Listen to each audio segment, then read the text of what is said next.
پڑھنے کی جو ہے ہمیں ضرورت ہے، سمجھنے کی ضرورت ہے. یہ ایک فلسفہ ہے. یہ ایسے نہیں ہے کہ ہم ایک کہانی سن کے یا پڑھ کے وہ آگے چل دیں. نو، یہ ایک پورا فلسفہ ہے، اس کو سمجھنے کی ضرورت ہے.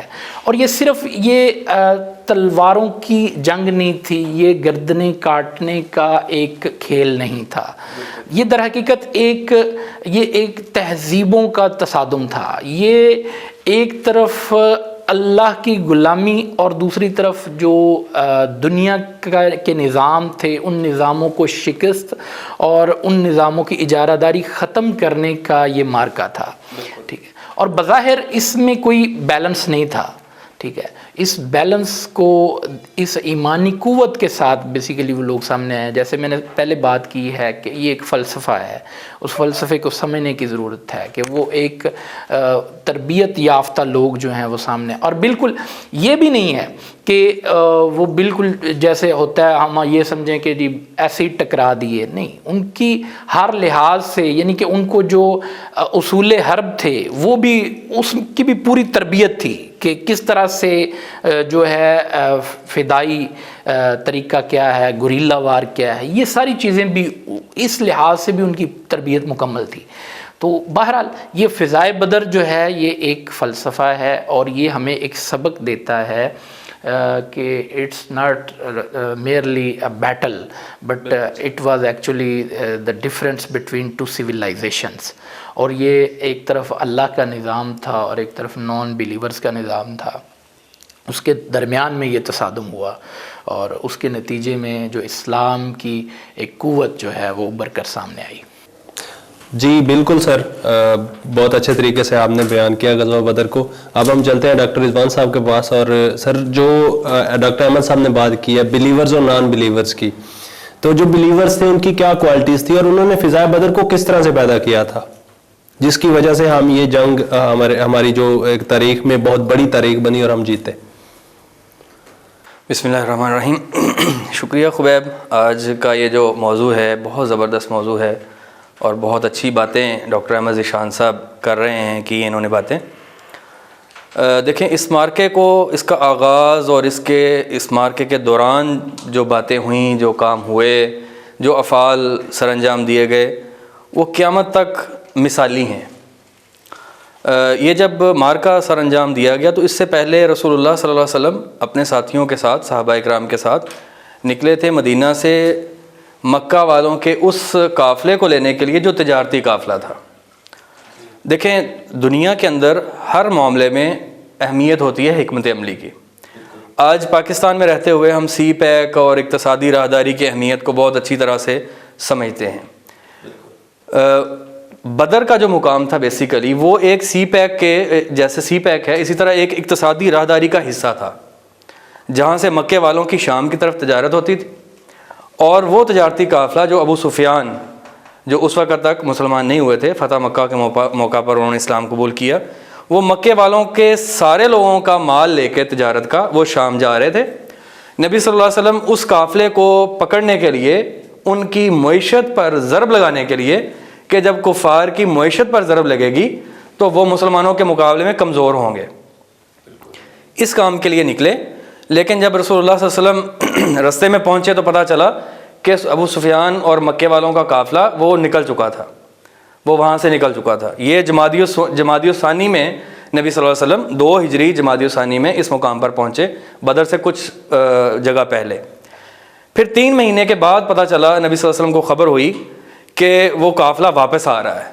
اب جو قافلہ واپس آ رہا ہے اسی طرح تجارتی وہ قافلہ ہے اور سارے مکے والوں کا سرمایہ اس پہ لگا ہوا ہے. تو اس وقت یہ بہت زبردست موقع ہے کہ اس کے اوپر ایک کاری وار کیا جائے تاکہ کفر کی قوت کو توڑا جائے. اور اللہ تعالیٰ نے اس بات کو قرآن کریم میں بیان کیا ہے سورہ الانفال کے اندر کہ مسلمان چاہتے تھے ایک ایسے قافلے کو لینا جو سامان حرب و ضرب سے لیس نہیں تھا. قافلہ وہ تجارتی قافلہ تھا. لیکن ابو سفیان بہت زیرک انسان تھے، بہت محتاط چلنے والے انسان تھے. ان کو اس بات کا اندازہ ہو گیا اور اپنے مخبروں کے ذریعے ان کو بھی پتہ چل گیا کہ مدینے سے محمد رسول اللہ صلی اللہ علیہ وسلم اپنے ساتھیوں کے ساتھ ہمارے قافلے پر حملہ کرنے کے لیے نکل چکے ہیں. تو ابو سفیان نے مکہ میں پیغام بھجوایا کہ ہمیں مدینے والے لے لیں گے، ہمارے قافلے پر حملہ ہو جائے گا۔ تو اس اثناء میں اس خبر کو سن کر مکہ سے پھر لڑنے والا قافلہ آیا، جو بیسیکلی اس جو تجارتی قافلہ تھا اس کی حفاظت کے لیے۔ تو وہ لوگ آ کے بدر میں ٹھہرے، اور ابو سفیان اپنا تجارتی قافلہ لے کے اس کے بالکل ساتھ سمندری رستہ تھا، وہاں سمندر کی طرف چلے گئے۔ رسول اللہ صلی اللہ علیہ وسلم اور آپ کے ساتھی جب بدر کے مقام پر پہنچے تو آپ صلی اللہ علیہ وسلم کے پہنچنے سے ایک رات پہلے، یا بعض روایات میں کہ اسی رات، مکہ کے لڑنے والا قافلہ جو سامان حرب و ضرب سے لیس تھا وہ وہاں پہنچ چکا تھا، جن کی تعداد 1300 سے کچھ زائد تھی، جن میں سے 300 لوگ واپس ہو گئے، اور 950 کے آس پاس مکہ کے کافر وہ اپنے بدر کے میدان کے اندر پہنچ چکے تھے۔ اب یہ جو بدر کا میدان ہے اس کی کیفیت یہ تھی کہ یہ تقریباً 5.5 میل لمبا اور تقریباً 4 میل چوڑا ایک ریتلا میدان ہے، جس کے اطراف میں اونچی پہاڑیاں ہیں، اور اس کے 3 راستے تھے۔ ایک راستہ جو مدینے سے آتا تھا، اور نبی صلی اللہ علیہ وسلم کی اسٹریٹجی جو حکمت عملی تھی جنگ کے حوالے سے وہ یہی تھی کہ مسلمان اس راستے پر اپنا پڑاؤ ڈالیں گے تاکہ دوسرے دونوں راستوں کو ہم بند کر دیں گے، تو اس میدان کے اندر ہی ہم کفار کو ان کا محاصرہ کریں گے، گھراؤ کریں گے اور ان کے ساتھ جنگ کریں گے۔ جب رسول اللہ صلی اللہ علیہ وسلم وہاں پر پہنچتے ہیں تو پتہ اس بات کا چلتا ہے کہ مکہ کے کافر لڑنے کی تیاری سے پہلے پہنچ چکے ہیں۔ اب مسلمان اور کیفیت میں آئے ہیں، گھوڑے بھی نہیں ہیں، تلواریں بھی نہیں ہیں، اور تھوڑے لوگ ہیں، اور جب رسول اللہ صلی اللہ علیہ وسلم مدینہ سے چلے تھے تو ہر ایک کے لیے فرض نہیں کیا تھا اس مارکے میں نکلنے کے لیے، دعوت دی گئی تھی۔ دعوت دینا اور حکم دینا ان دونوں باتوں میں فرق ہے۔ تو نبی صلی اللہ علیہ وسلم کی دعوت پر 313 یا بعض روایات میں 317 لوگ وہ اس میں شامل ہوئے اس مارکے میں۔ اب جب رسول اللہ صلی اللہ علیہ وسلم نے جب یہ کیفیت دیکھی تو پھر نبی صلی اللہ علیہ وسلم نے اپنے ساتھیوں کو بلایا اور کہا مسلمانوں مجھے مشورہ دو۔ تو ابوبکر صدیق رضی اللہ تعالیٰ عنہ اٹھے اور انہوں نے نبی صلی اللہ علیہ وسلم کے بارے میں بہت اچھی باتیں کہیں اور اپنے ساتھ کا اور ہر طرح کی قربانی کا اظہار فرمایا۔ پھر حضرت عمر رضی اللہ تعالیٰ عنہ اٹھے اور اسی طرح انہوں نے بہت اچھی باتیں کہیں اور ساتھ کا اظہار فرمایا۔ پھر اس کے بعد نبی صلی اللہ علیہ وسلم نے پھر فرمایا مسلمانوں مجھے مشورہ دو۔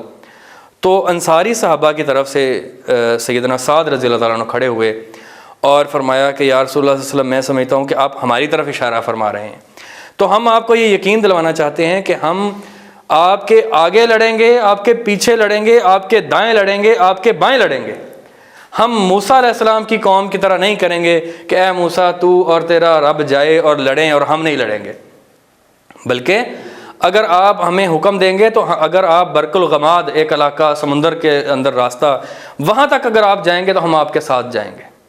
جب رسول اللہ صلی اللہ علیہ وسلم نے یہ باتیں سنی نبی صلی اللہ علیہ وسلم کا چہرہ بہت خوشی کے ساتھ تمتما اٹھا، صحابہ اکرام کی جانثاری، اور یہ جو فضائے بدر ہے یہ اسی جانثاری کے سبب پیدا ہوتی ہے کہ جب جانثار کرنے والے صحابہ تھے جو اپنا تن من دھن اور اس بات کو بھول بیٹھے ہیں کہ ہم تو جنگ کے لیے نہیں آئے تھے، کسی نے یہ نہیں کہا کہ اللہ کے نبی صلی اللہ علیہ وسلم ہم تو گھر سے کوئی اور نیت لے کے آئے تھے، ہم تو تجارتی مال لینے کے لیے آئے تھے، قافلہ جو تجارتی تھا اس کے ساتھ لڑنے کے لیے آئے تھے، تو یہ تو آگے جنگ والا ماحول ہے۔ کسی نے ایسا نہیں کہا، بلکہ رسول اللہ صلی اللہ علیہ وسلم کے ساتھ کھڑے ہو کے قدم کے ساتھ قدم اور آپ صلی اللہ علیہ وسلم کی قیادت میں جنگ لڑنے کا ایک ایسا جذبہ کہ جانیں قربان کرتے ہیں، تو اس سے بہتر کوئی اور سودا نہیں ہے۔ اور پھر یہی ہوا کہ جب اگلے دن جو 17 رمضان المبارک کا جمعے کا دن، اتفاق کی بات کہ آج بھی 17 رمضان المبارک جمعے کا دن ہے، تو جو 17 رمضان المبارک 2 ہجری جمعے کا دن جو مارکے کا دن بنا، اس سے جو پچھلی رات تھی رسول اللہ صلی اللہ علیہ وسلم جائزہ لے رہے تھے اور صحابہ کے ساتھ مشورے کے ساتھ جو بالکل کفار کے لشکر کے قریب ترین ایک چشمہ تھا، اسٹریٹجی کے طور پر اس چشمے کے قریب مسلمانوں نے اپنا پڑاؤ ڈالا اور اس چشمے پر قبضہ کیا تاکہ جو کافروں کو جو کفار مکہ کا جو سپلائی لائن ہے اس کو توڑ دیا جائے، اور اس چشمے کے آس پاس مٹی لگا کے پتھر لگا کے چھوٹے چھوٹے حوض بنائے گئے کہ پانی کے بہاؤ کو روک لیا جائے۔ دیکھیں جب آپ دشمن کے ساتھ جنگ کر رہے ہوتے ہیں تو اس میں حکمت عملی کو اختیار کیا جاتا ہے، دشمن کے اوپر کاری ضرب کیسے لگے گی، اس کی سپلائی لائن کیسے توڑی جائے گی۔ تو یہ بدر کے مارکے نے یہ سارا کچھ سکھایا کہ جب بھی آپ مارکوں کے لیے جائیں گے، جنگیں کریں گے، تو اپنے دشمنوں کی معیشت پر بھی وار کریں گے. اور دیکھیں دنیا کے اندر اس وقت بھی اگر ہم تھوڑا سا جائزہ لیں تو اگر چائنا اور باقی دیگر ممالک سی پیک کے اوپر بہت زیادہ وہ زور لگا رہے ہیں تو اس کی وجہ کیا ہے؟ دنیا کے اندر جو تجارتی راستے ہیں ان بہت بڑے راستوں کے اوپر امریکہ کے بحری اڈے بہت ساری ایسی جگہوں پر موجود ہیں کہ جہاں چند گھنٹوں کے نوٹس پر وہ ساری دنیا کی تجارت کو روک سکتے ہیں. جو چونکہ چائنا اور امریکہ کی اس وقت سرد جنگ ہے تو چائنا کو ایک محفوظ راستہ چاہیے جو پاکستان کی صورت سی پیک کی صورت اس کو مل رہا ہے اور اسی لیے پاکستان کی اہمیت بن رہی ہے. اور ان تجارتی راستوں کی اہمیت آج سے نہیں ہے. 1442 سال پہلے 2 ہجری کو یہ جو مارکا ہو رہا ہے تو اس کی بنیاد بھی بیسیکلی وہی بنی. لیکن اللہ تعالیٰ کا فیصلہ کچھ اور. اللہ تعالیٰ نے فرمایا سورہ الانفال کے اندر کہ اللہ لیکن چاہتا یہ ہے کہ اللہ تمہیں کافروں کے ساتھ، جنگ والے کافروں، لڑائی والے کافروں کے ساتھ تمہارا مقابلہ کروا دے تاکہ حق کو حق ثابت کر دے اور کافر کی جڑ کاٹ کے رکھ دی جائے. یہ سورہ الانفال کا پیغام. پھر جب مارکا ہوا، جب جنگ کا ماحول بپا ہوا، دعوت مبارزت دی کفار مکہ نے. وہ کیا ہوتا تھا کہ جب کوئی بھی جنگ شروع ہوتی تو دونوں لشکر ایک دوسرے کو للکارتے، پکارتے، دونوں طرف سے جو ان کے جری بہادر ہوتے وہ نکلتے اور انفرادی جنگ پہلے کرتے. پھر اس کے بعد کھلے عام جنگ کا اعلان کیا جاتا. تو کفار مکہ کی طرف سے عتبہ اور شیبہ یہ دونوں نکلے اور ان کے ساتھ ولید بن عتبہ نکلا. یہ 3 سردار مکہ کے، یہ بڑے جری اور بہادر سمجھے جاتے تھے، 2 سگے بھائی عتبہ اور شیبہ. تو ان کے مقابلے میں پہلے 3 انصار صحابہ نکلے، لیکن انہوں نے پکار کے کہا کہ ہمیں ہمارے چچیرے بھائی چاہیے، یعنی جو آپ کے ساتھ ہجرت کر کے آئے ہوئے تھے مکہ کے جو لوگ.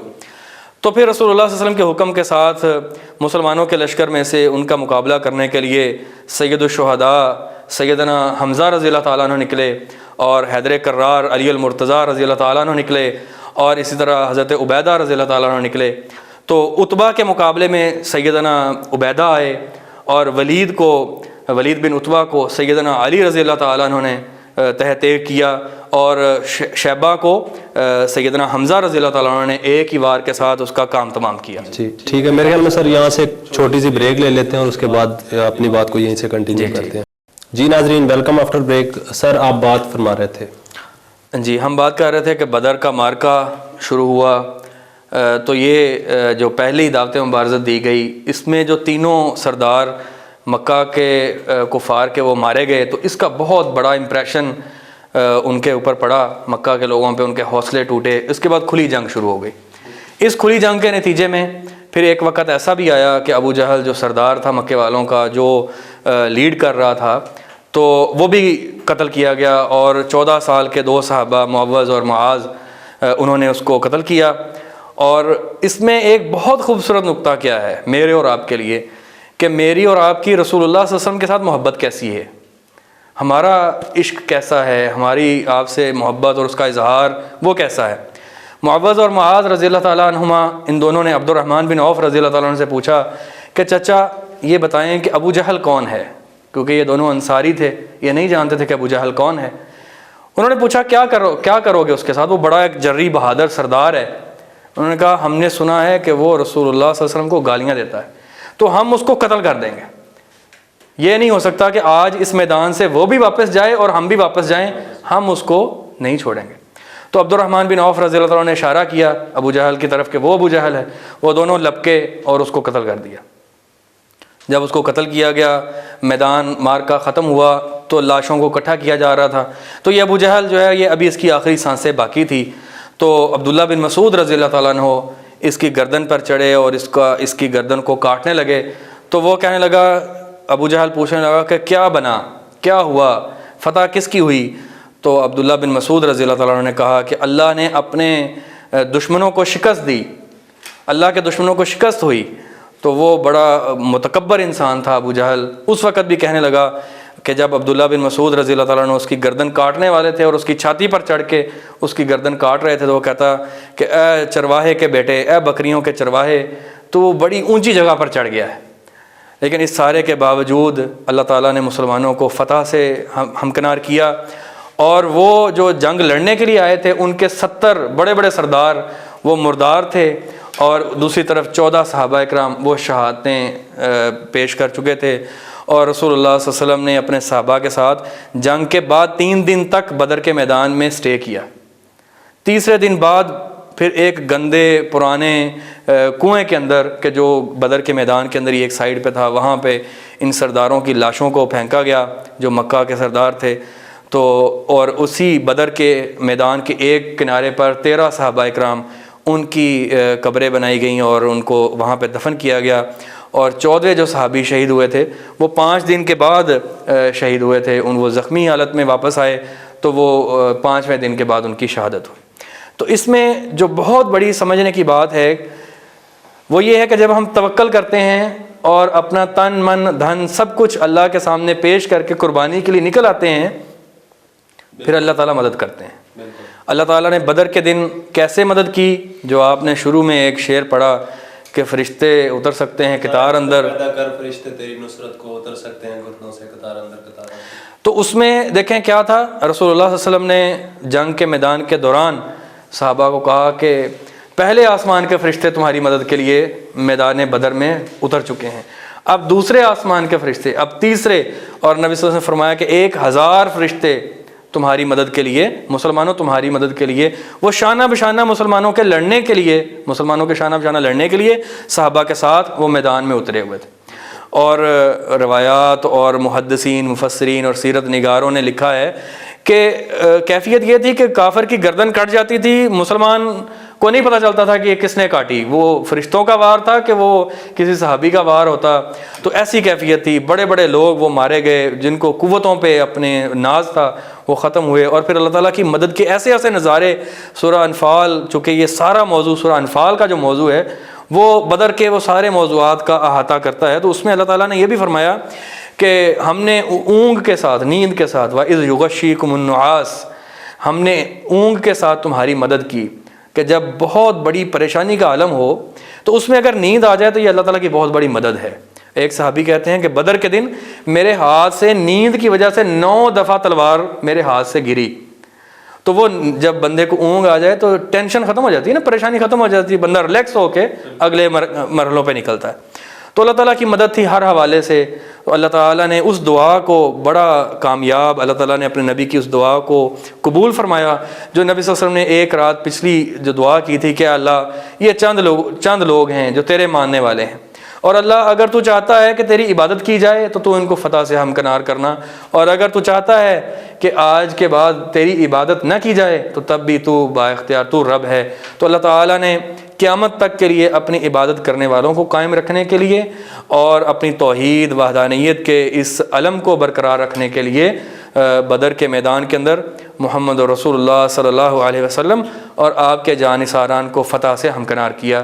الحمدللہ مسلمان اس دن کو بہت بڑے مارکے کے ساتھ اور اس کے بہت بڑے جو اسباق اس میں پنہا ہیں ان کے ساتھ ترقیوں، کامیابیوں کے مزید زینے ابھی بھی سمیٹ سکتے ہیں، اور اس پہ ضرورت ہے کہ ہم مزید کام کریں اور سمجھیں اور سیکھیں۔ سر، آج کے اس کرنٹ سینیریو میں غزوہ بدر ہمیں کیا سبق دیتا ہے؟ ٹھیک ہے، اور وہ جو فضائے بدر تھی وہ آج ہم کس طرح سے پیدا کر سکتے ہیں؟ جی، 2-3 چیزیں ہیں۔ پہلی بنیادی بات تو یہ ہے ایمان، اللہ پر ایمان جتنا ہمارا مضبوط ہوگا، ہم جتنا اللہ پر یقین مضبوط رکھیں گے تو دنیا کے حالات، پریشانیاں، حکومتوں کا خوف اور بہت ظالم لوگوں کا خوف وہ ہمیں اپنے راستے سے گمراہ نہیں کر سکے گا۔ ایمان بنیادی چیز ہے۔ دوسری بات یہ ہے کہ ہمارے اندر حوصلہ اس بات کا ہو کہ جب ہم سیدھے راستے پر ہیں، حق پر موجود ہیں، تو پھر ہمیں باطل کے سامنے ڈٹ جانا ہے، بھلے پھر کچھ بھی ہو جائے۔ اور ہم سمجھتے ہیں کہ ہم حق پر ہیں، قرآن حق ہے، اللہ حق ہے، نبی صلی اللہ علیہ وسلم حق ہے، اور ہم نبی صلی اللہ علیہ وسلم کے امتی ہیں۔ یقیناً ہم سمجھتے ہیں کہ ہم حق پر ہیں اور ہم دنیا کو، اور اس میں ایک بات ضروری یہ ہے کہ اس بات سے یہ نتیجہ اخذ نہ کیا جائے کہ اسلام یہ چاہتا ہے یا اسلام کے ماننے والے ایسا درس دیتے ہیں کہ بس دنیا ساری کو ختم کر دیا جائے، مٹا دیا جائے اور بس کوئی اور باقی نہ رہے۔ ایسا نہیں ہے۔ اسلام تو دنیا کے اندر آیا نظاموں کو، ایسے نظاموں کو توڑنے گرانے کے لیے کہ جو انسانوں کا استحصال کر رہے تھے، جیسے جو نظام ظلم کا نظام تھا، جیسے ڈاکٹر صاحب نے شروع میں بات کی کہ لوگوں کی غلامیوں میں دیا ہوا تھا لوگوں، ایسا ہی ہے نا. دیکھیں کوئی بادشاہ اٹھتا تھا وہ کہتا تھا میں رب ہوں، مجھے میری پوجا کرو. کوئی بادشاہ اٹھتا تھا وہ کہتا تھا میری جنت اور جہنم بنائی ہوئی ہے اور میرے حکموں کے مطابق فیصلہ ہوگا. وہ سارے لوگوں کو اپنے مطابق چلانے کی کوشش کرتے تھے. تو اسلام تو آیا ہے ہر مظلوم کا ساتھ دینے کے لیے، ہر پسے ہوئے گرے ہوئے طبقے کو اوپر اٹھانے کے لیے، اس کو عزت دینے کے لیے، اس کو امن دینے کے لیے، دنیا کو سکون دینے کے لیے اسلام آیا ہے. تو بدر کے اس جیسے یہ مارکا ہوا تو اس کے بعد کیا ہوا، اس کے بعد کے حالات کیا ہوئے؟ آس پاس کی بستیاں وہ مسلمانوں کی پناہ میں آنا شروع ہو گئیں. لوگ جو تھے وہ چھوٹے چھوٹے جو قبیلوں میں لوگ تھے جن کو ڈر تھا کہ پتہ نہیں کس وقت ہمارا دشمن آ لے گا، تو وہ نبی صلی اللہ علیہ وسلم کے ساتھ آ کر معاہدے کرنے لگے کہ آپ ایک قوت ہیں، اللہ نے ایک قوت کو ثابت کر دیا، تو آپ ایک قوت ہیں، تو آپ کے ساتھ ہم چلتے ہوئے امن محسوس کریں گے. تو یہی اسلام کا بھی پیغام ہے. تو انشاءاللہ ایمان کے ساتھ، استقلال کے ساتھ، جذبوں کی حرارت کے ساتھ اور اسٹریٹجیز کے ساتھ، حکمت عملی کو اختیار کرتے ہوئے، حکمت عملی کو کبھی نہیں چھوڑنا چاہیے. آپ بہترین حکمت عملی اختیار کریں ہر میدان میں، تعلیم کے میدان میں، آپ ٹیکنالوجی کے میدان میں، ہر میدان میں بہتر سے بہترین حکمت عملی اختیار کریں، اس کی تربیت کو حاصل کریں، اس کی تربیت کی بھی ترویج کریں، اور اپنے ایمان کے ساتھ ساتھ ان ساری چیزوں کو جب لے کے چلیں گے. اور ہمارا مد نظر کیا ہونا چاہیے کہ ہم نے رسول اللہ صلی اللہ علیہ وسلم کے بتائے ہوئے فرامین پر چلنا ہے اور اللہ کی رضا کو حاصل کرنے کے لیے جنت کے راستے پر چلنا ہے اور دنیا کو امن و سکون کا ایک گہوارہ بنانا ہے. تو انشاءاللہ آج بھی ہماری مدد کے لیے فرشتے زمین پر اتریں گے انشاءاللہ. جی تو احمد صاحب آپ کچھ 2 منٹ کے کنکلوڈنگ ریمارکس دے دیں، جس طرح ڈاکٹر رضوان صاحب بہت اچھے طریقے سے بیان کر رہے تھے. کو تھوڑا سا آپ بھی اس پہ روشنی ڈال دیں کہ اس کا کیا جو ہے وہ کرنٹ سینیریو میں کیا ہمیں سبق ملتا ہے غزوہ بدر سے. جی دیکھیں، جس طرح میں نے شروع میں بات کی کہ جو دنیا کے اندر ایک نظام تھا، ایکچولی یہ صرف ایک جنگ نہیں تھی بلکہ یہ ایک نظام ٹوٹا تھا. اس غزوہ بدر کے نتیجے میں ایک پوری جو تہذیب ہے اس کا کلا کما ہوا تھا، اور اسلام جو ہے اس کا سوسائٹل سسٹم جو ہے وہ ابھر کر سامنے آیا تھا، اور لوگوں کے سامنے ایک بالکل واضح لیونگ سٹینڈرڈ سامنے آیا تھا کہ اب ہمیں کسی انسان کی غلامی میں رہنے کی ضرورت نہیں ہے. ایک معیشت کا نظام، ایک معاشرت کا نظام، ایک اقتصادیات کا نظام، اور ایک جو سب سے بڑھ کر جو انسان کی اہمیت. اور دیکھیں اس سے ایک بات اور بھی سامنے آتی ہے. دیکھیں ہم ایک بات بہت سنتے ہیں کہ جی اسلام جو ہے وہ اخلاق کے ذریعے سے پھیلا ہے. تو اب یہ سمجھنے کی ضرورت ہے کہ اخلاق ہے کیا، موریلٹی ہے کیا. دیکھیں ایک بندہ جو برائی کر رہا ہے، وہ برا کام کر رہا ہے، اس کو روکنا وہ اخلاق ہے، اور خود برا کام نہ کرنا وہ اخلاق ہے. کسی کی جو عزت کی طرف، عزت کے اوپر ہاتھ ڈالنا یہ بری بات ہے، اور اس ہاتھ ڈالنے والے کو روکنا یہ اخلاق ہے. اگر آپ کے سامنے کسی کی عزت اچھالی جا رہی ہے، کوئی کسی راہ چلتی عورت کو ہاتھ ڈالنے کی کوشش کر رہا ہے، تو آپ خاموش بیٹھے ہیں، تو اس کا مطلب ہے آپ میں اخلاق نہیں ہے. اور آپ اگر اس بد کردار شخص کو روک رہے ہیں، تو اس کا مطلب ہے آپ اپنی اخلاقی جرت جو ہے وہ دکھا رہے ہیں، آپ ایک بااخلاق کام کر رہے ہیں. تو دیکھیں اس میں بھی ایسے ہی ہوا تھا کہ یہاں پر یہ کوئی زمین کی جائیداد کی جنگ نہیں تھی. یہ دراصل ایک جو فرسودہ نظام چل رہا تھا، اس فرسودہ نظام کو تحت کیا گیا، اور اسلام کا ایک آفاقی نظام جو ہے وہ ابھر کر سامنے آیا، جس نے لوگوں کو تحفظ دیا، تحفظ کا احساس دیا. پھر آپ دیکھیں کہ پھر آزاد لوگ سامنے آنا شروع ہو گئے. پھر یہ نظام بھی سامنے آیا کہ جب بادشاہ کے بیٹے نے غلام کے بیٹے کو مارا، تو اس کو یہ کہا گیا کہ تمہیں کس نے حق دیا ہے کہ تم لوگوں کو مارو جبکہ ان کی ماؤں نے ان کو آزاد جنا ہے؟ تو یہ ایک اسلام کا آفاقی نظام تھا جو اس غزوہ بدر کے ذریعے سے سامنے آیا۔ تو آج بھی ہمیں یہ سمجھنے کی ضرورت ہے کہ ہم اپنے اندر اس اخلاقی معیار کو لے کر آئیں، اس اخلاقی لیول کو لے کر آئیں۔ جب ہم اپنی تربیت کے اس معیار پر پہنچ جائیں گے اور پھر ہم کھڑے ہوں گے تو پھر دراصل ہم ان قوتوں کو، ان نظاموں کو توڑ سکیں گے، اور دوبارہ سے جو ہماری ایک گلوری آف دی مسلمز ہے اس کو ہم دوبارہ سے زندہ کر سکیں گے۔ بالکل جی ناظرین، تو ہماری تاریخ بہت سارے اسباق سے بھری پڑی ہے۔ جس طرح غزوہ بدر ایک تاریخ ہے اور اس میں بہت سارے اسباق ہیں، اسی طرح اور بھی کافی سارے ایسے واقعات ہیں ہماری ہسٹری میں، ہماری تاریخ میں، جو ہمیں ہمارے کرنٹ سچویشنز میں بہت زیادہ رہنمائی ہماری کر سکتے ہیں۔ تو آج کے پروگرام کے لیے اتنا ہی، اور پروگرام کے اختتام پہ جانے سے پہلے میں اپنے اساتذہ کرام کا، اپنے دونوں اساتذہ کرام کا بہت تہ دل سے شکریہ ادا کرنا چاہوں گا۔ سر، چینل کو سبسکرائب کرنا ہے، بیل آئیکن کو پریس کرنا ہے، اور شیئر اور لائک ضرور کرنا ہے۔ تھینک یو سو مچ۔ اللہ حافظ۔